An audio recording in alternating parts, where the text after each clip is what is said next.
Hi guys, today quick update lang tayo dito kay Pi ulit.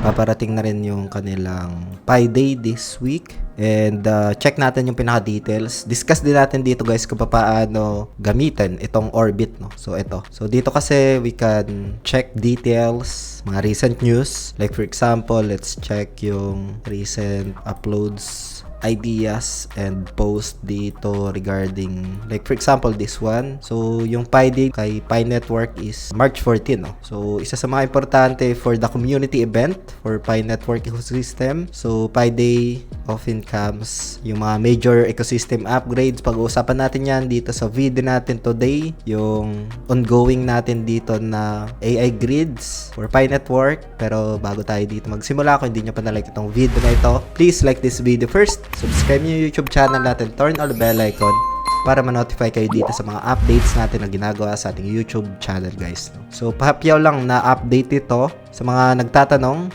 4 days na rin itong na setup ko. So for the ideas na ginawa ko noong nakaraang araw, ito nag-exceed na sa range. If ever kasi na mag-exceed sa range or mag-price out doon sa range, is pwede naman natin i-modify, no? So yung price niya ngayon nasa 21.36. So yung upper lang natin dyan dahil naka AI autofill yan is ito, no? 0.208.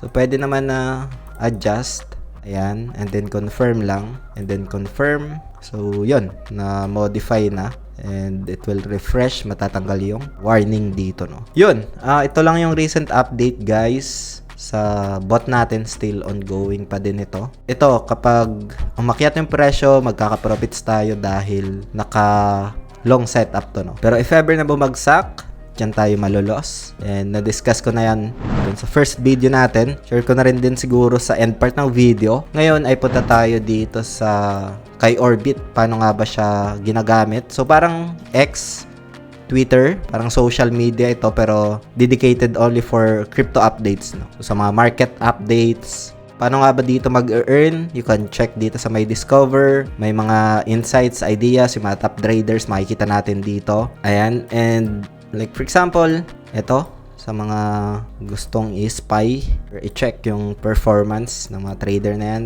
Like for example, this one, we can follow yung mga trader na yan. Let's go back. Sa akin naman, you can just search dito if gusto nyo i-check yung pinaka-profile ko, CF, tapos 0004. Ayan. So, you can just select that one.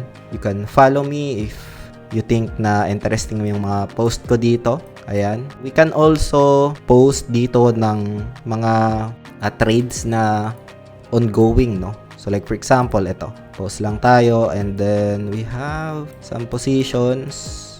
Like for example, itong Pi. Ayan. And then like for example, Pi Day incoming. And then lagay lang ako dito ng emoji dito. Eyes. And then post, no? So ganun lang siya. If mapapansin nyo dito, meron din ako mga post na ideas ko lang. At again, ang mga post ko dito is my own opinion and not financial advice, as well as itong video natin today, it's only a quick update. And especially sa mga nagtatanong, no, again, hindi po ito financial advice and hindi rin po ako financial advisor. Much better to do proper research, risk management, and for me, experience is very important, guys. To kailangan din natin maintindihan yung pinaka-risk dito in crypto space, especially sa nature niya na volatile market. So ganun lang siya dito, guys, na mag-work. You can just browse this one. You can explore these updates, itong Orbit. You can post kung meron man kayong mga insights, ideas, you can just post dito sa loob, and you can earn insights dito, guys, no? So yun lang, a quick update lang dito. Bagong update na na-add dito sa application na ito, yung official link naman ng app na ginagamit natin, lalay ko na lang sa description ng video na ito para mapuntahan nyo and para na rin makaiwas sa mga phishing links online dito, guys, no? So yun, sana nagkaroon kayo ng updates, paano nag-work yung Orbit, paano mag-post, paano mag-earn ng insights, ideas dito, and kung sa tingin nyo interesting yung mga insights, ideas natin na pinopost dito, you can just follow me dito, guys, no? So yun lang for today. Maraming salamat ulit sa panunood. Ingat tayong lahat.